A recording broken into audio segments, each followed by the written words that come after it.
Shalom. So bukan assalamualaikum tapi shalom. Kita ketemu salah satu ustaz. Nah ini yang dari awal mula kita masuk Islam itu di situ. Yang mungkin karena orang daripada orang itu banyak kayak nabi-nabi palsu dah. Jadi yang sekarang baru kasih buka kita ke otak, buka tapi pikiran, kita mungkin selama ini mau mulai ada awal mula dari situ. Karena waktu itu dia kita punya manajer datang dari Bogor, terus dia bilang begini, Pak TPS TV, oh itu siapa? Teman-teman saya kan jaga pagi kita kan Shiren, oh itu Shiren, oh kak kayak, oh yaudah, ya dek mau nggak buka temenin bapak buka puasa bareng, oh, kita makan ya di mall, tahu yaudah karena dia manajer kita hargai lah, kita ikut. Nah di waktu itu makan kita sempat debat dengan dia, kita debat dengan dia Al-Quran dan Alkitab. Kata orang itu fanatik juga, dan kita mau bantu naik orang Islam jadi mau. Terus dia bilang begini kita, kok bapak lihat kamu kayak ada jiwa keislaman, dia masa? Sebenarnya ada pak, benar pak. Mulai itu sering waktu berjalan, tapi besok kita pingsan di toko, entah siapa kita pingsan di toko. Kok dia anggap kita belajar, kita pilih, dia seperti apa kita? Dia gosok kita di belakang dan menjaga pilih. Setelah itu, mulai dari besok dan setelah 3 hari berturut-turut kita dapat mimpi kita pakai jilbab, kita pakai hijab terus kita ingat kita pakai hijab. DP hari ketiga itu ini yang saudara-saudara tahu.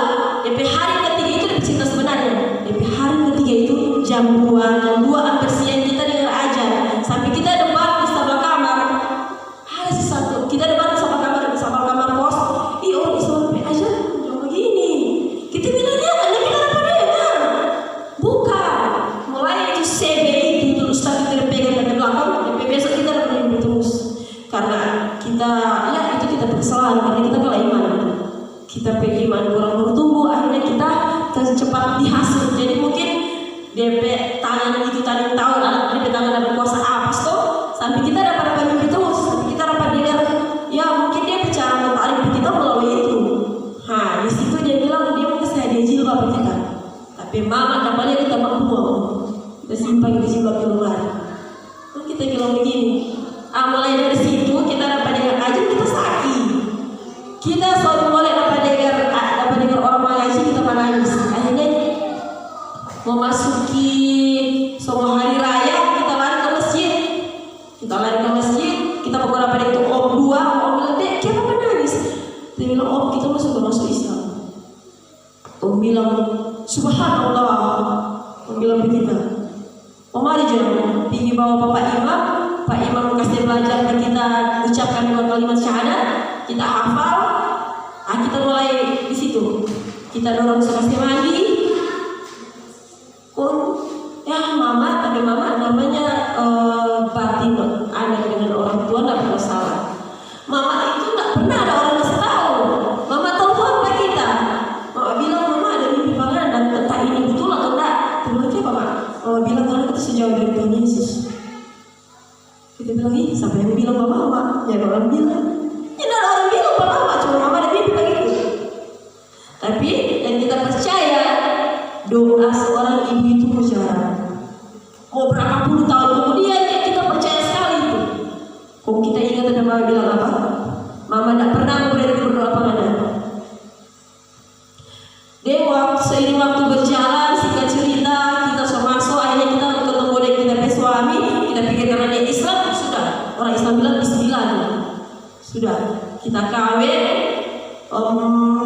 lantaran kita takut, waktu itu kan papa pernah telepon, kalau mau anak mau kuliah, kita sambungi, papa itu 8 bulan, ada hamil palsu. Cuma lantaran kita lagi masih sekolah. Waktu itu mama ada cari pak kita di IT center tapi tak bekerja 3 hari kita masih bunyi. Dan hari ketiga itu selesai kita lihat dari mama. Mama cari-cari, bayangkan yuk kita beranikan diri kita pakai hijab. Mama falau. Mama bilang mama masuk bunuh diri. Kita bilang mama mau bunuh diri masuk neraka. Mending mama yang pakai kita masuk Islam. Sungguh mati kita bilang begitu. Mama sampai suruh. Kita bilang mama pergi aku bunuh diri. Cuma tapi mama, ini kita percaya mama berdoa, teman-teman berdoa, kakak berdoa, papa berdoa, sampai saat ini sudah terjawab. Dan selama kita ada masalah di muslim, itu kita tidak pernah ini. Kalau kita habis sholat, kita pasti mau dengar lagu rohani. Karena kita tahu lagu rohani itu kayak bikin tenang, begitu tenang. Kita dengar lagu Hillsong, bikin tenang. Sampai tadi lagi bilang begini, kenapa ada dong? Dan satu kita kan, betul kok bang. Perkataan itu adalah doa. Jadi jangan sembarangan. Perkataan itu adalah doa. Kita pernah bilang begini, biar nggak nama mau bikin apa kita, dan biar nggak nama bilang apa kita. Kita terlahir dari Kristen, selamanya darah Kristus tidak pernah hilang, kata Petrus. Kita pernah bilang begitu. Dan kita ipar-ipar kalau ada apa-apa, dorongku anak salah begitu, dorongku anak salah. Jangan bilang begitu kan? Kita bilang, kita memang bukan Kristen, tapi jangan ada hina begitu. Karena ingin tahu, Gus Dur saja bilang, Gus Dur Islam kan?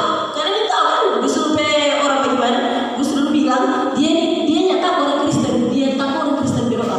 Jadi jangan macam-macam. Kita bilang pada pihak begitu, orang tua maju tak pernah bilang begitu. Kita mendalami Islam yang kita pelajari selama ini, kita mendalami sampai kita terpikir pada otak kita ambil pakai cara.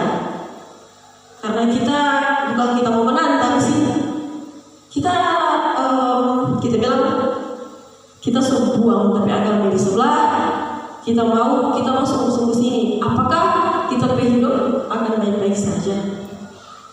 Dan ternyata tidak seperti kita lihat. Kebanyakan orang cuma berilmu tapi tidak berhikmat. Karena bukti apa? Banyak kayak pun kita rasa kayak tahu. Kayak kan situ kan? Orang Islam apa? Orang yang penting hafal Quran sampai 30 juz. Sekarang begini, kanyong saja kita tanya. Bisa hafal satu Alkitab? Sudah, nggak usah pendeta, kalau jauh dari pendeta.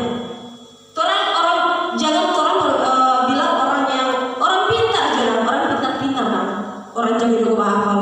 Bikin apa? Orang tahu hafal. Orang hafal Al-Quran sampai 3 sampai 30 juz. Tapi kalau begini kita, ini satu kesaksian kita bilang, Ustaz saja boleh suka kita. Kalau kita tidak hapus pakai akun Facebook, itu ada banyak bukti di Messenger. Itu yang pakai sorban di kepala, yang pakai jubah, yang bajalan antar kampung itu kan yang namanya jamaah tabligh. Orang telepon pakai dari Messenger. Itu berarti salah satu contoh. Berarti orang cuma berilmu, tidak berhikmat. Dia bilang, ini yang kita lihat selama ini ternyata tidak ada kasih. Kalau memang ada kasih di situ, ngapain kita rumah tangga bubar? 12 tahun kita bertahan. 12 tahun kita bertahan. Dan kita di Islam itu 13 tahun. 13 tahun kita di Islam, tapi rumah tangga 12 tahun. Jadi singkat cerita, kita ikut semua, kita puasa